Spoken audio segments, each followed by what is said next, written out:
Today's topic for another episode of FYI I Am Damaged is spiritual bypassing.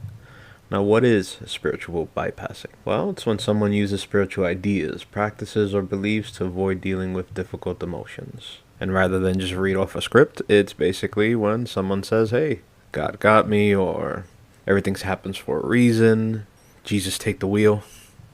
Now, while spirituality can be a powerful tool for growth, spiritual bypassing often prevents true healing and self awareness.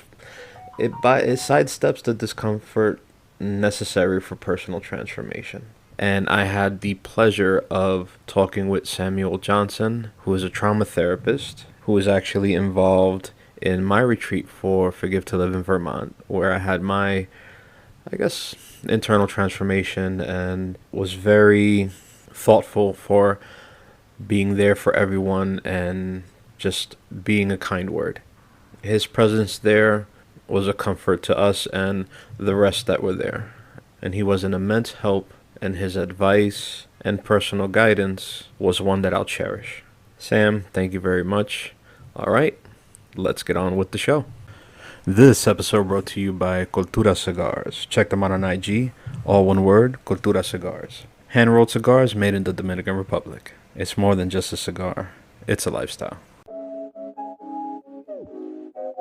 Dice, yeah, ay,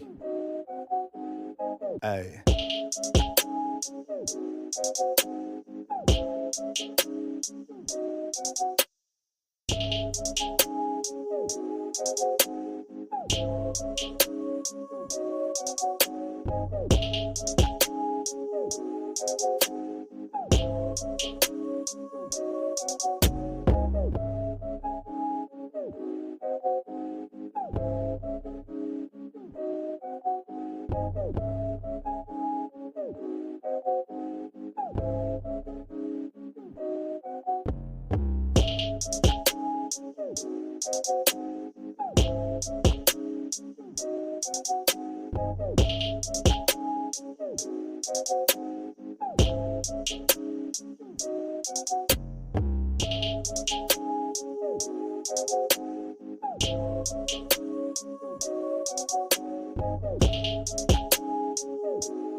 Welcome, everybody. I am Oscar Luna, and this is the podcast FYI I Am Damaged. I'm joined by Samuel Johnson, and he is a trauma therapist.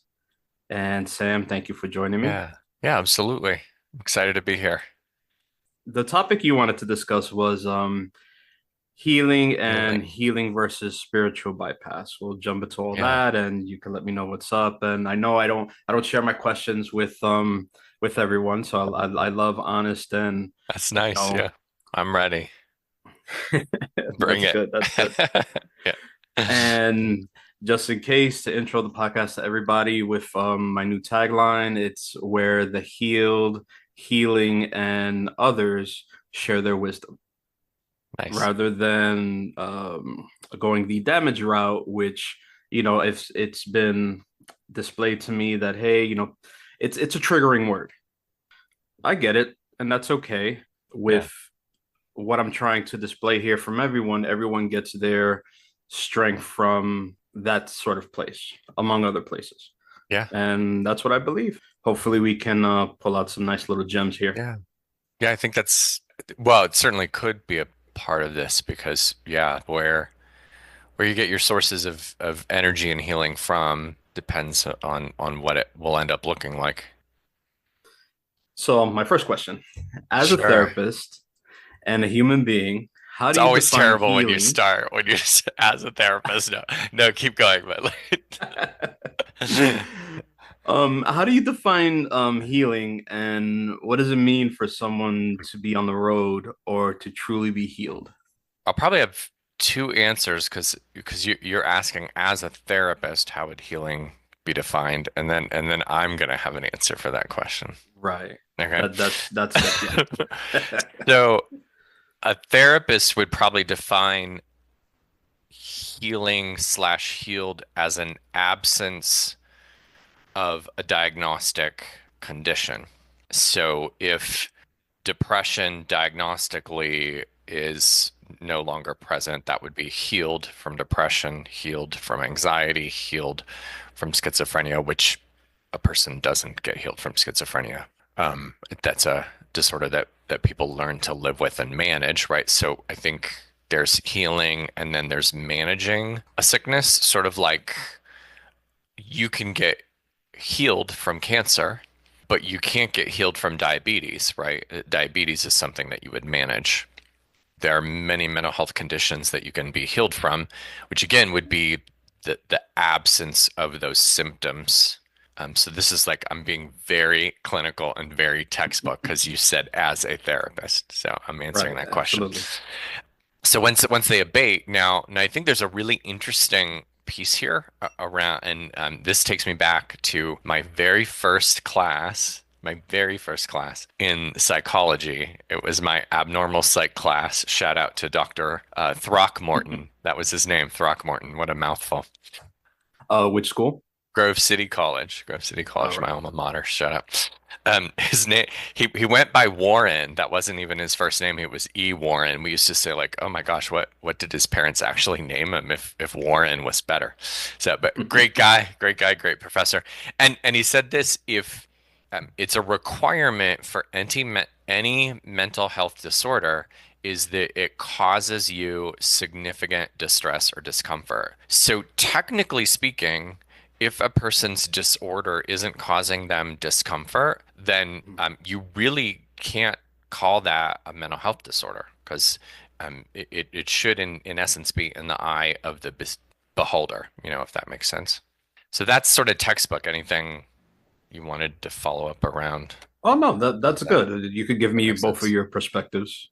Healing for me, from a trauma perspective, because I do almost exclusively trauma work and I also work with traumatized couples, means moving in the direction, I want to think how to phrase this, moving in the direction of positive, of more positive than negative, because I don't think a person is ever going to be not activated. That's the word I prefer than triggered.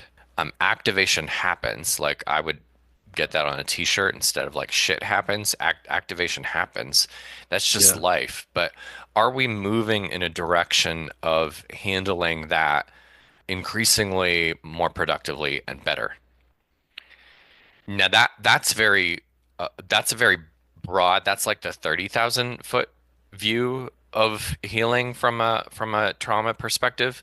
With many of the approaches that I use, healing it can be instantaneous and that it happens in a way that doesn't make sense. And that's actually very important in this discussion that if it makes sense, it's not going to be healing because the part of the brain that holds distress and discomfort and trauma isn't logical. So if you are Right. healing logically, to me, that is not healing in the definition that I think of it. Healing would be more spiritual, however you want to define that word. There's going to be something to it that doesn't make logical sense. The other component that I want to tie into this is think of it like going to a doctor. You've broken your arm, so it's like flopping, You go to the doctor, say, "My arm is broken." Okay? And the doctor says, "Okay, we can fix that. We have a way to heal that." Now, you and I both know that if you get a cast put on, your arm is going to be fixed. In fact, it's going to be better than before it broke. That's just how our bodies work, right? It makes that joint heal even better. Now, Right. if you didn't splint it properly, it's still going to heal, but it could heal mangled. So there can be mangled emotional healing, and then there can be splinted emotional healing too. I would still call both of them healing, and it might go back to that very first question about like, well, where is the source? Mhm. Is it through darkness or is it through light? So I think I'm just And with rambling. both healings, one seems to be more advantageous than the other, but still healing. Yeah, yeah, Yeah. yeah. Now with it's interesting you said activation. Is that sort of just like a synonym for triggers? Yes, yeah, because that word to me has become so ubiquitous and Yes. vanilla. My mom took my cell phone away from me yesterday. I'm triggered. No, Mm. you're not triggered. You're just pissed off because your mom took your phone away from you, right? So I don't like using that word anymore because it has lots of meanings to lots of people. So I prefer activation. I definitely can relate to that because there was the one instance that I talked about in a past recent perspective episode. It's when I had that discussion with Maria at Vermont when she spoke to somebody who found her through my podcast and she was triggered by the name of my podcast. She's like, I'm not damaged. And I had a discussion with my wife and said, I never forgot thinking that, but I'm like, I'm not gonna let and I lean a little too hard with how I think of things but I'm like, I'm not gonna let someone's triggers blow my brains out in Yeah, a sense. yeah, And that kind of just stuck with exactly. me because I'm like, okay, feel how you feel, but then don't impose that feeling on me. Well, I would say I've quite a few comments around that. I'd say one, first of all, the little bit that I know about you, like I think there's a bit of you that likes to be a provocateur, and there's nothing wrong with that. Like I think, like if I look up FYI I am damaged, I'm intrigued, right? I want to understand, well, what does that mean? The other Mm, thing I want to say is, and I don't know this woman from Adam or Eve, right? So this right. is in no way directly towards her, but and I'm sure you've seen it, I'm sure you've heard it before. um, your triggers are your responsibility. They're not Oscar's responsibility. If you're triggered by the word damaged, you probably got some work to do. Yeah. And we call it in one of the approaches that I do, it's called the U-turn. So if there's something going on in me that makes me bothered with you, then I better figure out what it is in me that's being bothered. So any activation or trigger is actually a gift Mm. because it's going to help me heal. Does that make And sense? that's it does. It absolutely does. And I figured that I guess I did it subconsciously because I when I came up with that name, it sort of revolved itself around kind of kicking up the dust and the dirt Yeah, yeah, to say, hey, if this kind of activates you, if this causes you in a certain way of thinking, right. then there's something there, and I want to talk about it. And Yeah, I want it, yeah, and you seem like a normal person, but now this is affecting you. So then how are you to be normal and yet you're carrying this around? How did you get that strong? yeah. And why, right? So why does words printed on a page affect you? I think it can lead us to become curious, right? And again, that should help us do a U-turn and invite us to become intrigued and then do our own work to heal thyself. All right. Yeah. Thank And you. and Yes. just one more bit on that. Everyone is damaged. Anybody who doesn't think they are is deluding themselves. So, Right. I mean that's why the skin has scars. yeah. Can you describe the key components of a healing journey for someone recovering from their trauma? The first component, and again, I like metaphors. I think they're really helpful. So we're Me gonna too. we're gonna do this but with this arm again, but now it's not a broken arm, it's a boil. Okay, it's a big Mhm. sore on your arm. The key component is the boil. That is the sore spot. That is the source of the distress or the discomfort. And you asked the question, what are the key components to healing? Is that right? I want to make sure I'm answering the Yeah, question. key components of a healing journey for someone Got it. recovering from their trauma.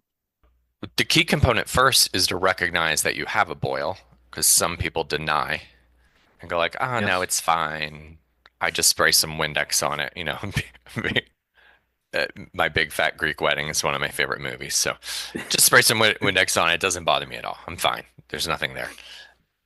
First, we have to accept reality as it is that I do have a sore spot. So what does that look like in the world? If you're snapping at your partner and your partner goes like, "What the hell?" and you say, "There's nothing wrong with me. You've got the problem." Right? So that's one of the ways that not denying that you have a sore spot. Now, you may not be connected or attached to what that sore spot is, right? Because that response is like snapping and coming out, but you do have one. Okay. Right. So once you've identified that it exists, what most people will do is go to the doctor, wrap it up in gauze, and then take aspirin or Hmm. Tylenol. You know, nobody. I had one young person go like, "What's an aspirin?" Like, so Tylenol, Advil, ibuprofen, whatever you want to use. For the Um, Spanish community, Vix. okay. All right. Nice. So once you've got your Vicks, once you've got that wrapped up and got, you can rub some Vicks right on it too, I'm sure. Um, it's protected, right? And most people would say like, okay, oh, good, now I'm cured. If someone touches it, it's going to be protected, it's going to be safe, and now I have this anesthetism in my system, the Advil, the ibuprofen, etc. So I don't feel it anymore. I'm healed. Okay. Mhm. So I would say, like, on one level, yeah, I do believe that's a form of healing.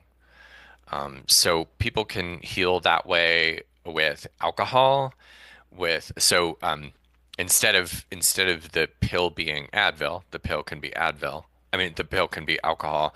The pill can be shopping sprees. The pill can be jumping into relationship to relationship, right? So I'm not trying to pick on people who use substances. Someone might use porn, et cetera, right? So there's lots of ways to numb oneself. Mhm. And there's lots of ways to protect ourselves too, right? So maybe you stop leaving the house so much. Maybe you stop going to the source where you were distressed. I had a friend of mine who was in a pretty horrific car accident several years ago, and he would avoid that stretch, right, of road. So you Mhm. can you can organize your life to avoid your sore spots too. But it's a lot of effort. It's a lot of energy. And those out there in the world, I mean, no ill will towards this therapy. It is incredibly important, but I would believe that would be a form of cognitive behavioral therapy that helps us cope and manage. There's nothing wrong with coping and managing, but in my view, it's not healing. Right. And coping and managing is important. If you're getting CBT and you're doing that and it's helping you manage and cope, super. But I think we can say that doesn't heal the source Hmm. of the distress. It's Sort just of, band-aiding. yes, correct. Yep. All right. So you got the sore spot now. So what if we take the gauze off? Now it's exposed. Okay. Hmm. And and the next step in healing is to numb it. Okay. So we're going to get some Novocaine and a tiny little needle, and we're going to put it in there and numb that sore spot. I'm going to come back to what that means in a minute. Hmm. Once it's now numb, we can squeeze the pus out. I know this is super gross. I'm sorry. Sorry if I'm this Don't this worry. Don't worry about offending. this It's just. this podcast is gonna have to come with a warning. Gross images inside. So you squeeze the pus out, right? Because it's got to come out, because otherwise it's just infecting you. And it grows and grows and grows. That's what boils do. They get worse and then they can cause like severe damage. You do Mhm. have to get that pus out, right? So you've numbed it so it's not going to hurt, and it might hurt a little bit. You get the pus out, and then finally you put antibiotic on it. So you put something into it that's going to heal it, right? So you got to Right. get the bad out, and then you've got to put something good in. Okay. So now I'm going to walk through what that analogy means. And then you're healed, right? And then you're healed. Then your arm's going to be better. Okay.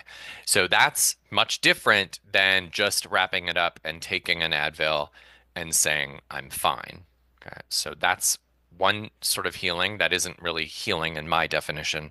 And then there's getting it excised and healed. So I'm going to talk about EMDR, but there are many therapeutic approaches that can do healing. And then there can be spontaneous spiritual healing.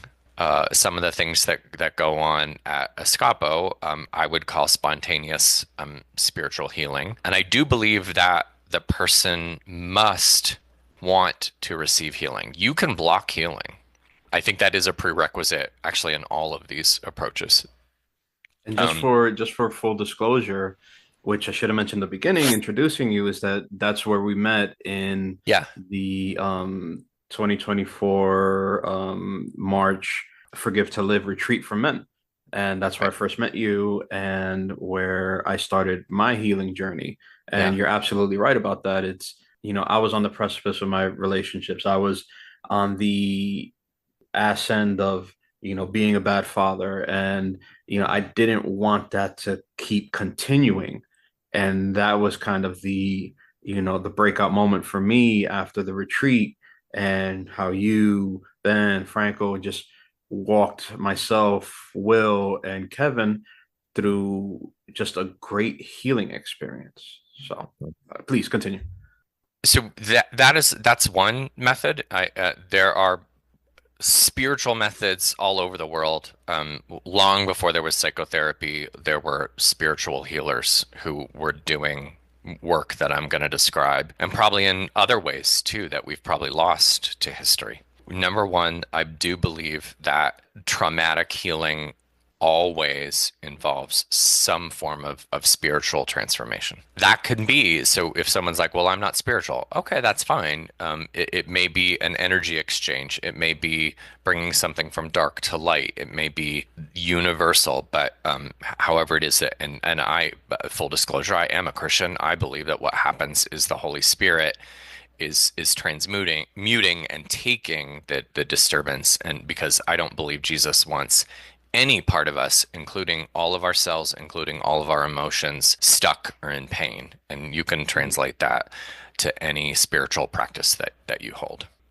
There's EMDR, there's an approach called sensory motor psychotherapy, there's an approach called somatic experiencing, there is trauma focused yoga, there is Mm. tapping, there is EFIT, I know they all have all these acronyms.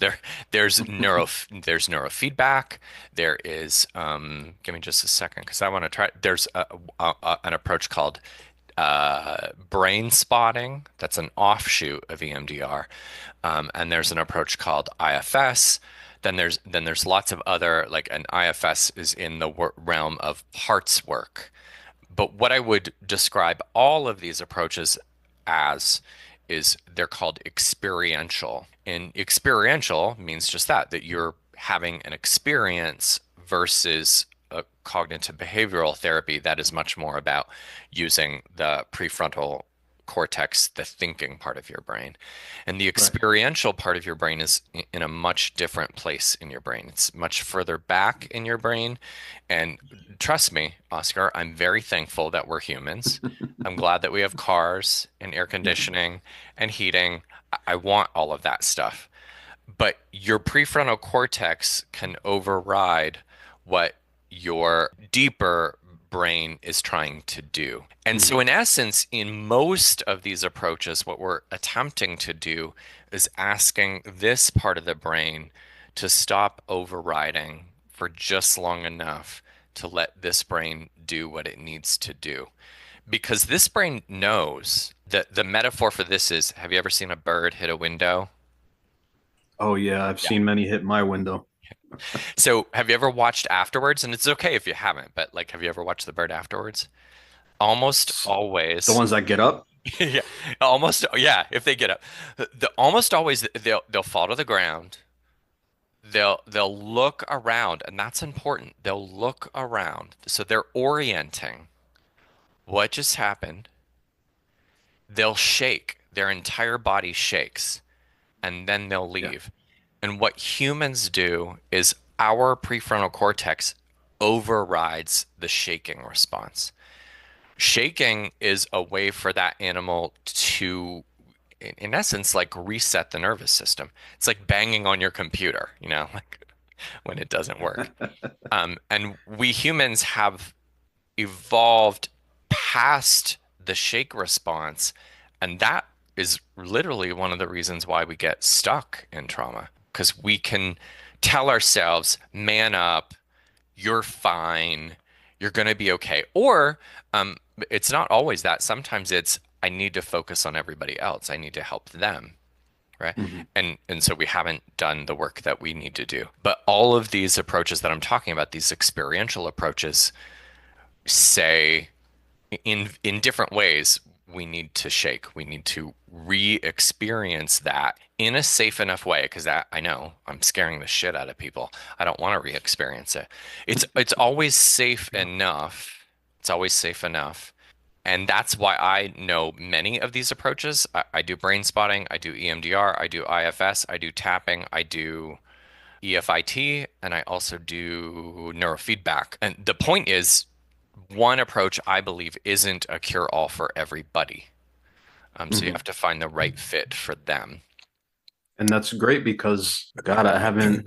How long have these things been out there that in what, maybe 5, 10, 15, 20 years, how many options did people in the Yeah, past have? And we weren't as interconnected to talk about what we're going through. So right. then they're just carrying those traumas and those stressors and those self-suppression methods just with Yeah. them and relaying that to, in a generational way. And they usually have been told or just intuitively believed because it's one of the things, one of the lies that trauma tells is I'm stuck with this. There's nothing I can do to get out of it. I just have to live with this. And so one of the things I don't always communicate this because like if the method works, then I'm not really going into this, but I'm saying like, well, look, if we try this and it doesn't work, I've got this, and this. I'm not giving up. We're just Mm. going to have to go through them until we figure out which one is going to be the sweet spot for you. It's one of the things, and I'm going to confront my colleagues on this one and say, like, I just don't buy into, like, this is the magical cure for everybody. Some people are really, really into EMDR. Some people are really, really into IFS, and good for them. Like, but I don't subscribe to the this is the magic bullet for everything. Moving on. Um, Yeah, that was a long what are answer, but I'm usually like that. no, no worries, no worries. What are some of the clinical indicators that suggest a person is beginning to heal from their traumas? So at least people can Yeah. identify, oh shit, I'm on the right road, and let me keep going. I think that's a really good question. And again, I'm going to start with a metaphor. And then I'll flesh it out, but I Hmm. think word pictures are helpful. So We got an hour left. so we're looking at the world and we have not rose colored, but purple colored glasses on. So Mm, I have glasses. I actually just got transitions and I'm still trying to get used to them. I see everything as if it is purple, right? Like, how can I not? mm, I'm wearing purple glasses. Okay. So someone says the sky is blue, and I'm gonna, well, let's say clouds, because I don't know exactly what color blue would look like, but someone says, like, clouds are white, and I'm gonna say, no, they're not. They're purple. And someone's gonna mm, argue with me, and I'm gonna say, you are wrong. They are purple, right? Because I'm wearing purple glasses. Um, EMDR and all these other approaches help the glasses come off. And a person is going to start seeing the world differently and, in quotes, more realistically. So they might not be the one who notices that. So, I know your question revolved around what is a person going to notice. I think the first thing that they're going to notice is that their friends and loved ones are going to say, what the hell is not wrong with you? But they're going to say, like, what happened to you? Because yeah. you are going to show up different. You are going to respond different. You're going to act different. And the people around you are going to go like, did Invasion of the Body Snatchers just happen here? Like, who is this person inhabiting your body? But I will say the other, like the very, very first thing I think that a person is going to feel is spacious. Their brain, their body is going to feel like there's more room and or they're going to feel lighter. Some of my clients have described it, and I've experienced it myself. When trauma is transformed, and that's another word that I use for the healing process, when it's transformed, neuroplasticity is happening. So your brain is literally being rewired, and beliefs are being transformed. So such as, I am bad. Well, let's just go this way. I am damaged is going to be transformed to no, I'm okay. Or it might be it's I'm okay being damaged, right? So the negative belief that we're holding is going to be transformed. And when that neuroplasticity happens, when the axons and I'm forgetting right now what they're when they're changing and growing, I know I'm a brain nerd, but I'm blanking. Someone's going to be super mad at The me. synapses and stuff. Yeah, that's it. Thank you. Right. So as those, well, the synapses is the space, but as those tendrils are changing and Yes. making new connections, it can feel really disorienting and almost as if you are like almost drunk. I Mm. very woozy. Sometimes people. So that is an immediate feeling of change.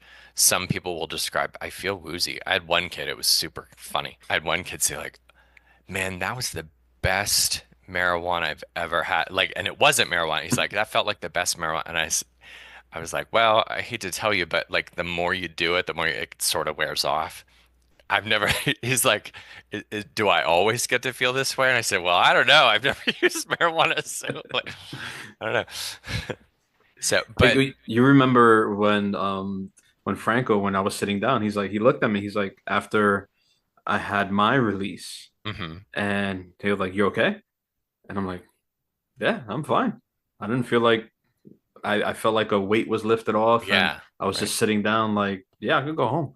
Yeah. So you know what I'm talking about, right? Like, so it's either like a weight lifted or your head Hmm. opens up, or and sometimes some people feel woozy or disoriented Yeah, because of the neuroplasticity and the changes there. I've had some people, and some people have to do this. They have that I tell them when they come back, and almost everyone, not everyone, but almost everyone closes their eyes while they do this work. When they open them, I have them look down again because it's very disorienting. So that helps them like reground and recenter. But I also want to say if someone is listening to this and they're going, well, that didn't happen to me. I don't want to be setting up and saying you didn't have real change. That isn't fair. Everybody's change is unique to them. So if you didn't have any of good these point. experiences, but people are coming up to you and saying like you're different, you're interacting and you're behaving differently, then I mean then you legit healed. Yeah, very, very, very good point.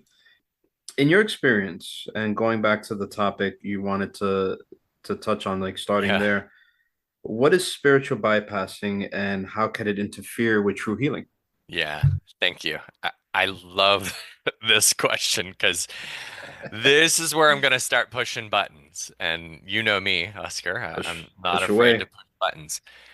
You know the type, you've met them, I've met them. So I'm going to give you like the persona and then tease it out. So again, this is from my spiritual experiences, but you can put Buddha in there, you can put Allah in there, you can put yoga, as in the practice of yoga in there, etc., etc. Spiritual bypassing is this. Me and Jesus, we had a talk, and I'm good now. I'm good now. And everything's fine. I've forgiven sister. I've forgiven sister, and we're tight. And then they walk into church and they look at sister, whoever sister is, and they scowl at them, and they're never going to talk to them. And they say, bless you, sister, bless you. Right. That's like a caricature of spiritual bypassing. But you can do it. You can do it in yoga. Like, oh, I'm just going to go out and I'm going to go in the woods and I'm going to meditate and I'm going to release all that. And now I feel, oh, I'm just tingly. I'm just tingly with the atmosphere. And I call people out on that bullshit all the time. Because like when you've been healed, and I know I'm speaking to brother here, you can't bullshit a bullshitter. You Like can't. once you've been transformed, like you can look at someone and go, nah. Yeah, you can't forgive somebody and then walk into a room and go, "This motherfucker." Right, right. What are you doing? That's not forgiveness. And I tell Oh, people all the time. I tell people all the time, you probably shouldn't forgive. And they look at me like, "What are you talking about?" And I say, until you're ready to forgive, stop pretending. Until the transformation happens, because it's actually harming you. It's actually harming you because you're lying to yourself. I've forgiven them. And then your brain is going, but you haven't. yeah, And our brains don't like that. It messes us up. Okay? That's why I tell people don't forgive until you're ready. And in Christian circles, I get heat for this all the time. Okay. mm. And yes, absolutely, 100%. We should forgive, but don't lie to yourself about it. Jesus also says don't lie, right? So if In that sort of way, and real quick, I'm sorry to pull you off of that's it, all right. but Yeah. does it, and if you want to touch on it now or later, that's fine. Does it trigger or initiate guilt by doing that? If somebody does it in the long term, that's how they're messing themselves up. I I love that, and I'm gonna go into this, and it's gonna take us in a bit of a tangent, but to come back to it. Okay. Does it initiate guilt? Maybe, and that would be a really good thing. But what it does initiate is shame, and shame and guilt aren't the same thing. So the shame would be I've forgiven sister, and then this part of your brain says, no, you haven't, you liar. And now this part of you feel, and I think that's what you're getting at there. It's like, and then this part of you goes like, oh yeah, they're right. I'm ashamed. I'm a bad person because I haven't forgiven them. Now I better work even harder. I better say, I better go do 50 more good things for the poor. And maybe if I read the Bible 10 more pages, et cetera, et cetera. And all this doing, doing, doing. Again, come back to these approaches are experiential and they're being, they're not doing. So shame is toxic. It's straight from hell. There is nothing beneficial whatsoever about shame. But guilt, on the other hand, is very helpful. Guilt, the difference between guilt and shame is this. Shame says, I am, and I'm emphasizing there, I am a bad person. Guilt says, I did something bad. I did something bad. If I did something bad, that means there's something I might be able to do to transform that and do Okay. something better. Guilt says I am bad. And once you've defined yourself as bad, you're just bad. You are. Yeah. So it does Thank you. lead to shame and it might lead to guilt, but certainly it would lead to shame. Yeah. If you do that spiritual bypassing thing and then are confronted by sister. Yeah. And that's why people tend to leave. I've had people get up and walk out of my office when I say, you aren't healed, you aren't forgiven, because they've told me all of the spiritual work that they did. Mm. And I'm like, you aren't healed. And I've had people also in my office say, you aren't a Christian counselor. And I'm like, Wow. well, what I do think about Jesus was that he helped people heal. And when Jesus was on earth, there were no Christians. They didn't exist. The only people that he healed were heathens and Jews. Whatever a Christian counselor was, it didn't exist because Jesus wasn't one. Jesus was a Jew. So, okay, if you want to say I'm not a Christian counselor, fine, I'll take it because my savior, like, maybe you want to call me a Jewish counselor. I don't know, but like, I just think that that is this way again to say I have to follow these certain spiritual practices and again fill it into your spiritual. I have to practice yoga for 30 minutes a day. I have to do these alms giving practices, et cetera, et cetera. Mhm. None of that to me is real healing. It's spiritual bypassing.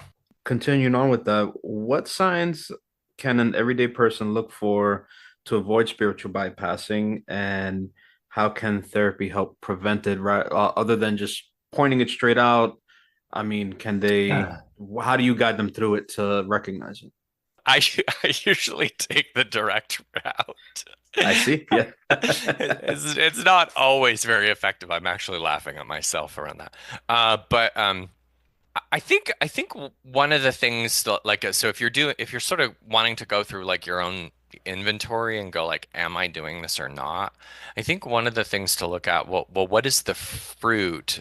What is coming out of whatever practice it is that you're doing? Is it helping you grow? Is it helping you become more open, more connected, more spacious, more caring, more loving? Or is it doing that? The example I'm giving, is it doing that like, ugh, sister, I don't want to be around her, but I've forgiven her, right? I mean, if it's not transforming who you are, can you take an honest look at that? Then also, I think it might be worth having a conversation with yourself or your higher power and say, am I using you, Spirit, Jesus, Allah, Buddha, in a way that is dishonoring you, you know? And I mean, I believe that God is going to tell you what you need to know if you're seeking. Well, with individuals trying to always integrate stuff and keep moving forward and try to take the tools that they learn, I mean, how can they integrate like spiritual practices without falling into spiritual bypassing and with their emotional and psychological healing? How can they do that in a good way? Okay, so I really like this question. What I'm hearing you say is how can I be honest and true about my spiritual practice? Yeah, how Right? can they integrate it with, their everyday life, but then don't fall into the trappings of the bypassing, That is a other than good just being like question. self-aware and mindful? Is there anything else? I think what makes it hard to answer because again, I think it's going to be pretty individualistic for each person. And I respect the word that you used there earlier, tools, but so much of the work that I do is not tool based. And I understand why people are looking for tools because that's what our culture revolves around. And again, that's a good thing, but that's very much from this part of the brain. Just tell me how to do it. Show me what it is that I need to do so I can get an A. And people show up that way in therapy, like, because like I'm this some sort of god of psychology or something, and just tell me how to do it right. And I'm repeatedly telling people this isn't about right or wrong. It's about a way of being. So Hmm. I think is tying into this, and it's not a satisfying answer. Trust me, I hear that. But the answer remains connection to your core. And for me, that also implies connection to the Holy Spirit. So maybe that for other people might be connection with the God within, et cetera, et cetera. But it's going to be outside of me for the answer. Okay. If I'm coming up with the answer, it's Hmm. probably spiritual bypassing.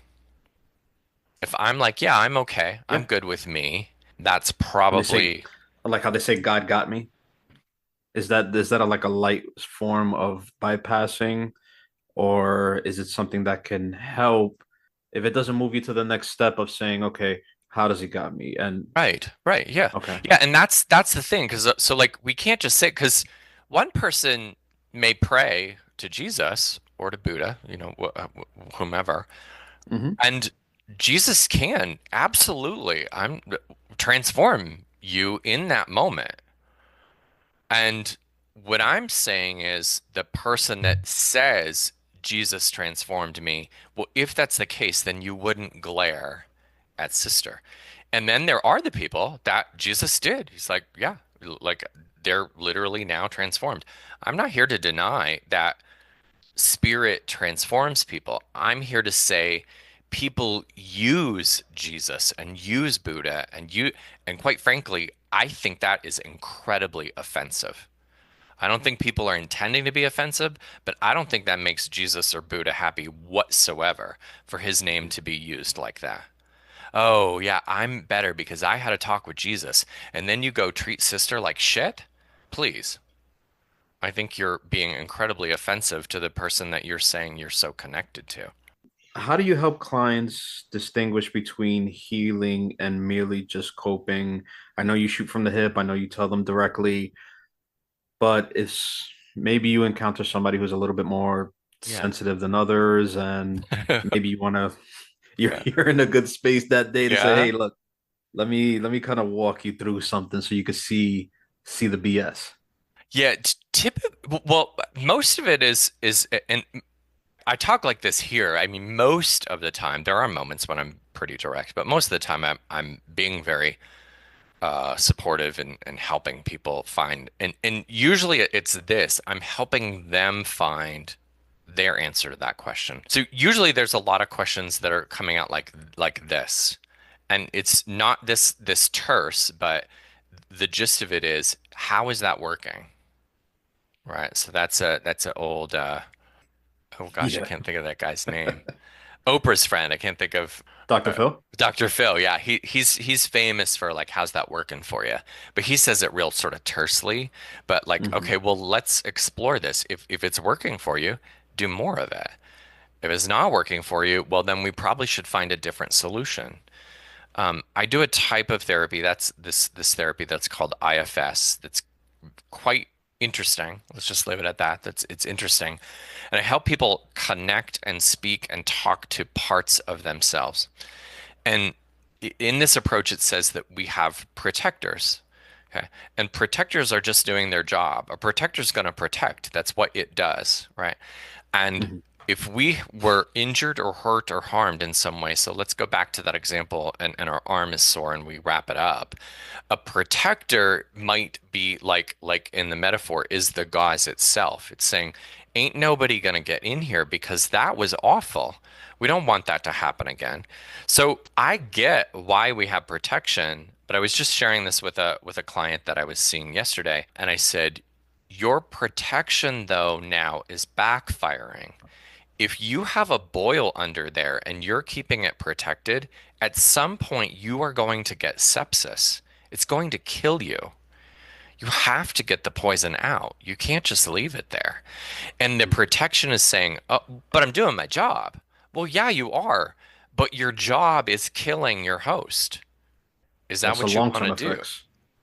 I was answering the question, but now I sort of forgot what the question was. So I try to let people know just that, saying like, well, whatever you're doing right now, it just simply isn't working. It The used to coping. work. Yeah, Yeah.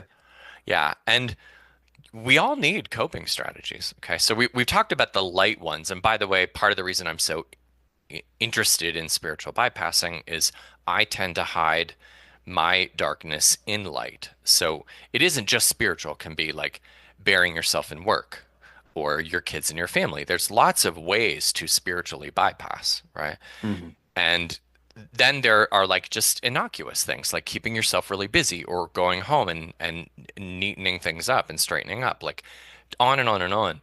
And then there's hiding your darkness in darkness. So that's usually what people think about though is addictions, abuse, et cetera, et cetera. Now, so you can hide, and that's why I say like, look, everybody's damaged. It's just what path are you taking? Are you taking dark or light?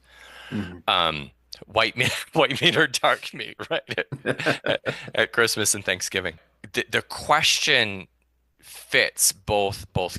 How is it working? How is it working for you? Is it getting you where you want to go? And if the protection is no longer serving, and if a person is honest, Hmm. they'll be able to say, no, this isn't helping. Protection is great. Management is great. But at some point, it stops serving and you have to get healed. And it's the scariest thing in that moment that a person does. I honor my clients for doing brave shit, but we have to break through somehow this wall. And sometimes that wall is really, really, really, really fortified and really thick and really, really good at doing its job. Yeah. I've gotten into the habit of telling myself, excuse me, and others, like, is this serving you? Yeah. Same thing, and Yep. just in different words. Like, is Exactly. it serving you? Is it serving you? And And what I do, if I'm doing something that is potentially either old habits or new bad habits, like is it Yeah. certain? They're like, no, I'm like, oh shit, stop. Yeah. And It's watch my out though, mechanism. if you don't mind me too, like saying, watch Go out ahead. though for the person that says like, well, yeah, it's really serving me, really, like, and you'll get that a little bit in the spiritual bypassing, Yeah. or a person that's drinking and is like, yeah, I'm fine, I'm fine. Really? Maybe we should ask some of your friends or relatives, like if X is serving you. And that's the Hmm. insidious nature of doing it from the light side, is because those things look really good and Right. look real, um, and I'd throw one more piece in here too around that is like, are we so you can also ask the question, is this getting you what you wanted, right? Because most of my clients are coming in because they do want to be healed. And if we have this block up, and say like, well, I remember you said you wanted X. Is this getting you what you want? What role do, and if at all, because I know someone doing this is normally on a one-on-one basis, but with community and support networks, how does it play in healing from either personal or therapeutic, whichever one you want to touch on? Like how it, So how does community tie or into like if this? they have a support network, or is it just something that it's their journey, keep it close to the vest and work on with the professional that they're working with to say, I mean, what do you value and what do you recommend? Should they incorporate that? Because there can be some people who can make that person kind of backslide because Right, then right. they're trying to help heal, yet somebody who is not healed wants to give them advice and then just blows the whole shit up. Yeah. It's so varied, right? That's where the sigh is coming from, is like there are tons of communities that serve people, and then there are communities like you say that are backfiring, giving people advice that is meant well, right? But might Mhm. not be healing, and I might not be healing. This is slightly tangential, and I want you to think if I've gotten too far off the beaten path and you want me to come back and answer your question. But it was making me think about this. I had this really powerful talk with a really, really, really bright guy. He's a written several books in the IFS realm. And one of the things that he has said is this psychotherapy model of one-to-one healing is outdated, and we really do need to find a model that can serve more people more quickly.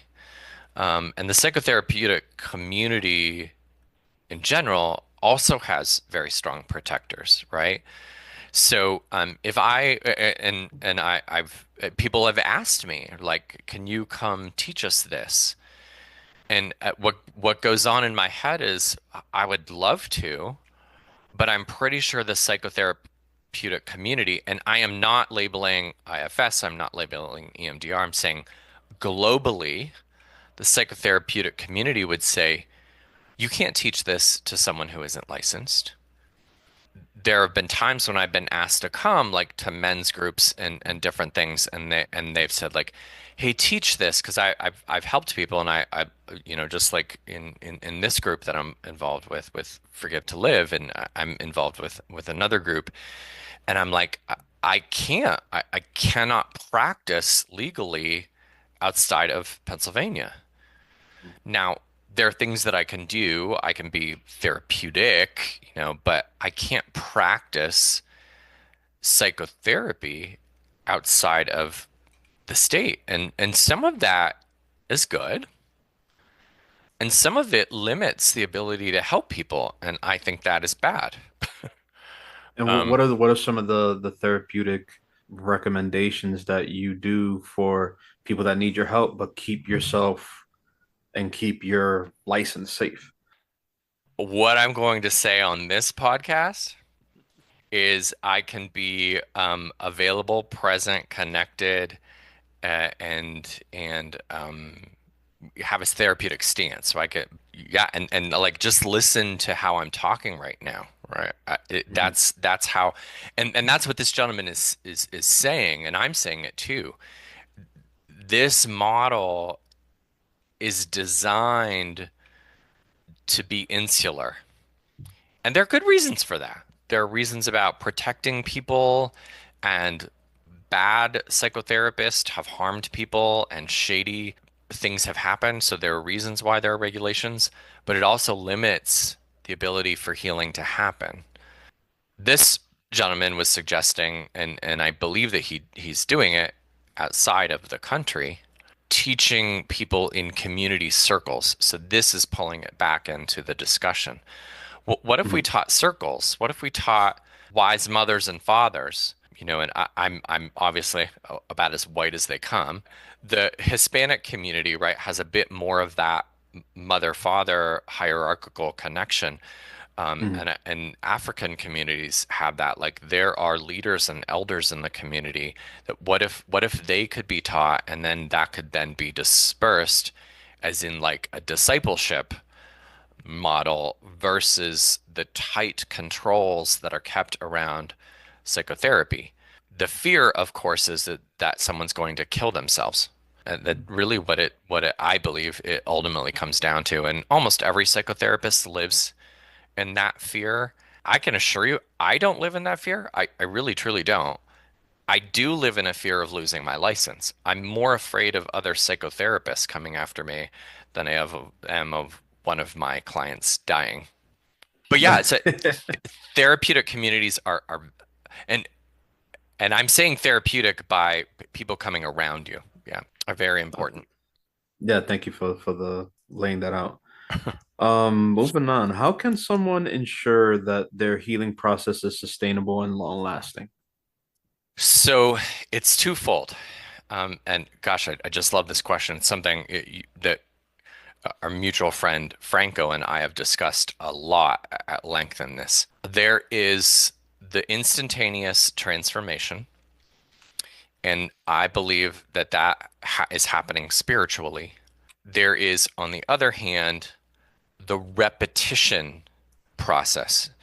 Right. And that can come through lots and lots of different ways. That can be repeated meditation, that can be repeated yoga, that can be repeated practices of changing your thinking. And Doing a form. yes, yeah. So I was trying to not use that language, but yes, yeah. So if you're doing something cognitive behaviorally to think differently, that Mhm. is also transformation. They're both transformation. One happens, in my view, at the speed of spirit. It happens instantaneously, or the speed of light. And another one is very slow, and it's a long slog. I used to think this one was worthless. I have changed. I have changed, and I have transformed my view to say that we actually need both. And if you're not utilizing both, you're missing a whole half of the, of the dietary spectrum. Like Mhm. you're getting your meat and potatoes, but you're not getting your vegetables, or vice versa. I believe it requires both. Now, I don't believe that it requires you to do some sort of cognitive brain shifting. I think that you can do it through daily meditative practices, or daily running, but something where you are transforming, forming and renewing daily. But if that's all you're doing, then you're not getting the benefit of the transformation at the speed of light as well. And usually this is going to come from a healer. Like you're going to Right. need to go to someone and have this happen. This you're doing on your own. I think you need both. Yeah, I think so as well. Yeah. Um, I believe you touched on this, but I'll ask it anyway. How do you reconcile the interplay between spirituality and healing in your session? How do I reconcile? If your question, you might not be asking this, but if your question is, am I speaking a whole lot of spiritual stuff? It's not like. Does anything conflict that you kind of have to play out while you're helping somebody? So you're asking like if someone isn't fitting into my spiritual belief system, is there a conflict? Is that Do you, well, I'm asking because do you, when you're in a session with somebody, do you completely separate any kind of spiritual okay? teachings or anything Yeah. like that? Okay. Yeah, I do. Yeah. Because like now in my head, I have a belief about what I believe is happening to this person. I think Jesus wants everybody to be healed. Hmm. But that is not coming out in any of my language. It would be incredibly quote unquote scientific looking. And um, now almost always something spiritual shows up when someone is transforming because it just is. It's a spiritual event. But again, that language is in the eye of the beholder. So someone might go like, "Oh, I feel lighter." Something like I feel energy tingling through me. I'm not defining their spiritual experience for them. And yeah, I do work with a lot of Christians, and they'll say, "I feel like Jesus is with me right now," and I'm like, "Yeah, he is." Okay. But I'm not. Avoid the spiritual bypassing, and I'm here I'm to help not you in the ways I'm inserting doing it. that. Yeah, I'm never inserting that. It's just what shows up for them. How can creative activities contribute to the healing process, whether it's painting, art, music, or Yeah, anything that's, in a sense, getting, I guess, the brain cells firing that's in yeah, a creative space? And absolutely. how does that help? So if we're gonna go back to this thought about prefrontal cortex and then back here, creativity is also way back here. So anything that's going to get your mind out of this really fixed state is going to allow you to access more of your brain. I'm not saying it's going to allow you to access your trauma, although it could, but it's going to access stuff that isn't just I okay, this is where I get childish. I call this part of my brain, I call him Thinky McThinkerton. And sometimes Thinky McThinkerton has to get out of the way. I'm Because glad he I have overthinks. him. Yeah, I'm glad I have him, but sometimes he does his job too well. And what kind of creativity do you recommend, or you just you play by ear with the person? It What, just doesn't matter, yeah, just as long as you're being whatever, creative. whatever fits that person. Yeah, whatever.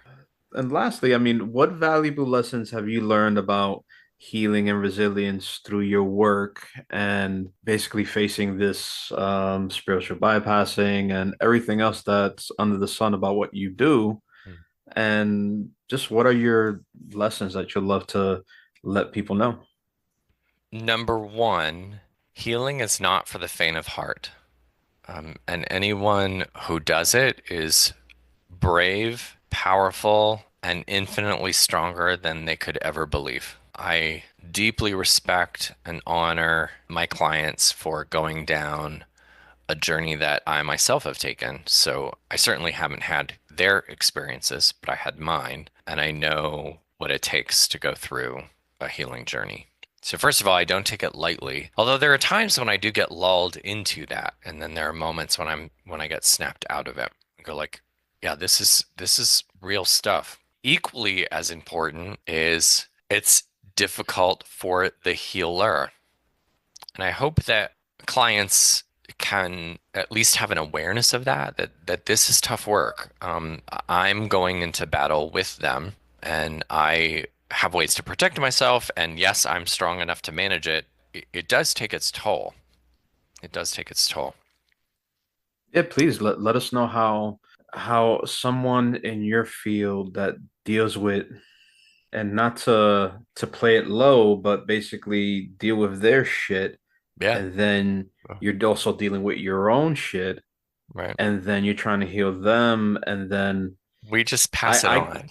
We yeah, just pass it on. I get I into have a my therapist. feelings, I have I a get into my, therapist. I go yeah, ahead. the I'm sorry. therapists do have therapists, and the person walking out from, let's say, an appointment with you is not gonna think, "Oh, damn, I just treated them like a fucking dumpster." And how are they feeling? How are they doing? And I'm sure you probably say, hey, "I'm okay. Do what you got to do." Yeah, And and it takes a I toll. take that. It does take its toll, and it is my job. So I'm not here to intend to whine, but you asked the question, so I'm saying, yeah, it really does. And I would never ever trust a therapist who doesn't have a therapist. That's a really bad idea, I think. And so then my therapist, right? is seeing a therapist as well. So like we're all scratching our own backs out there. Um, And trust me, I mean, I don't see it as whining or anything. It's just it's getting a different view because yeah, just a real quick, it's I took aback the doctor that was doing surgery on my son when he got hurt at the teen retreat. I crossed her in the hallway and I said, "Oh, she didn't expect to see me. I didn't expect to see her." And I said, "How are you doing? How you're yeah, handling everything?" And you see her face, she's like, right. Nobody and she ever said, asked "Shit, those nobody questions. asked me." Yeah, nobody asked. Nobody asked how I'm doing. Never. And No. she was like, "Wow." She was like, "You're the first person that asked me in a while, like, Yeah. how am I doing?" She's like, and I genuinely felt that. I was like, in my head, I'm like, "Yeah, no shit, because I care. You busting your ass here, And I but I got to told her tell in a you, nice way. around this, I've had this conversation with people that I'm really close to. I have a very hard time talking about myself because not because I don't want to, but because I'm not used to it. I spend all my time asking people how they're doing.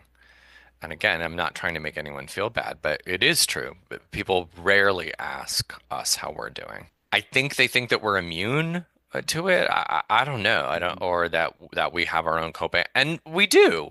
But like, it is nice to be asked.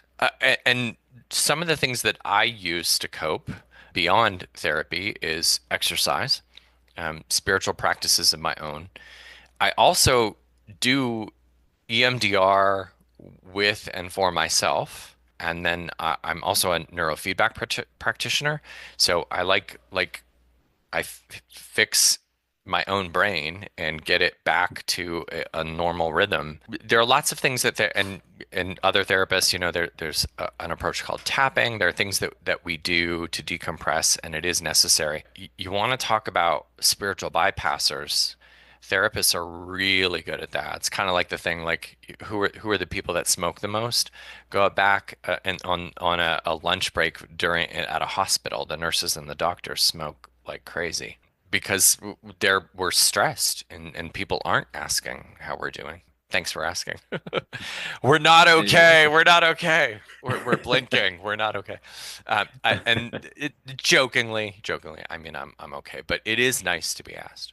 Well, Samuel, thank you again for your time, Yeah, you're and welcome. thank you again for opening somebody's eyes from someone of your standpoint when they're actually dealing with their therapist. And I think it's a great and wonderful thing. Is there anything you want to plug, discuss, or bring up that you're doing, or just to let my listeners know that hey, this is what's there? I'll just say if you wanted to reach me, my website is just my name. It's samgaryjohnson.com. Super easy. If you wanted to reach out and flood me with email, like I expect all the listeners. Are you okay? Are you like? I'm fine. I'm fine, everybody. I'm okay. So, yeah. And in terms of, yeah, I think that's it. Be good to yourself, take care of yourself, and for your future and past generations, heal yourself. Thank you, Sam. And I'll reach out to you again outside and through the community. And thank you, brother. You're welcome. Thank you.